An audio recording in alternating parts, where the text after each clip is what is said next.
Yeah, I think that whole understanding, especially that vision, right? Opening up, making all fluids clean, and that understanding that this gospel, this new covenant, is applicable for everybody. Mm. That's so radically different, right?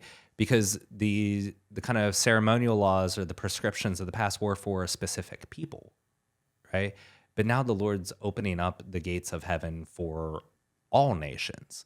And so this new covenant actually looks radically different then.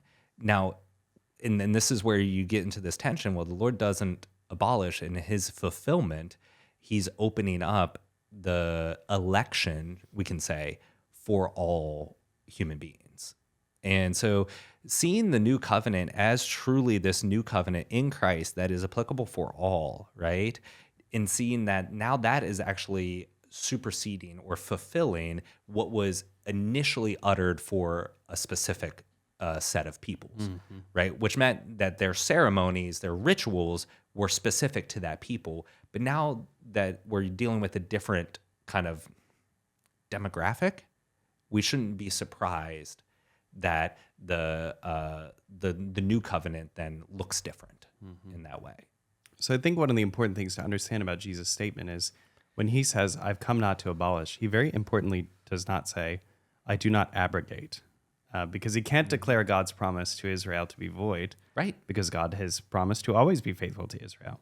So when Jesus says, I've come to fulfill it, he says, I've come to reveal what it really means in the deepest sense. So St. Thomas in the Summa, one of the most beautiful treatises is actually on the fulfillment of the old law. It's very beautiful. You have to be a huge St. Thomas nerd to really get into it.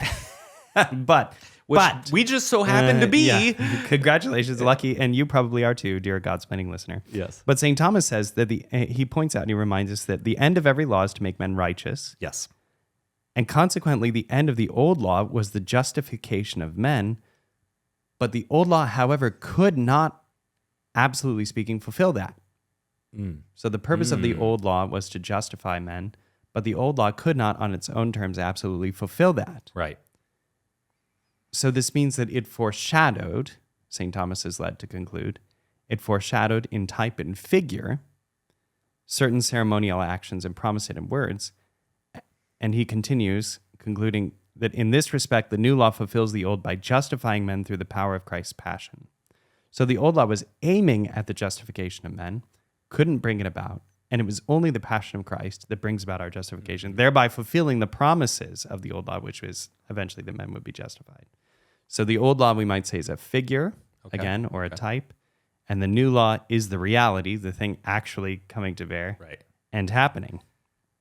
So St. Thomas, he gets really excited about this, and he says, and this is true in three ways. Yeah. Because that the law, as I've been saying, the new law fulfills in the truest sense the old law. Furthermore, he says that Jesus gives us the real ways to comply with the old law. Right. So the old law said, don't perjure yourself, but the new law says, don't swear an oath if you don't have to. Right.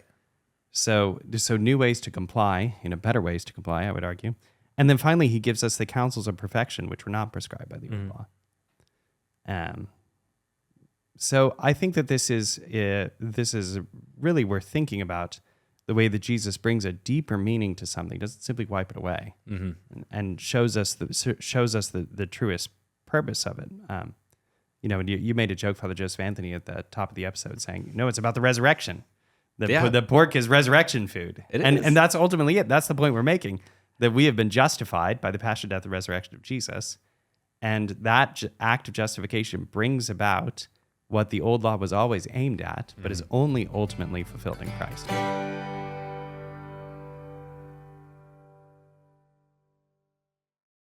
Father Bonaventure, if you had the choice between holding a toad and subscribing to a YouTube channel, what would you choose? Subscribe to a toad holding a YouTube channel. Oh my gosh. Please subscribe to a toad holding a YouTube channel, especially if it's ours. Cheers.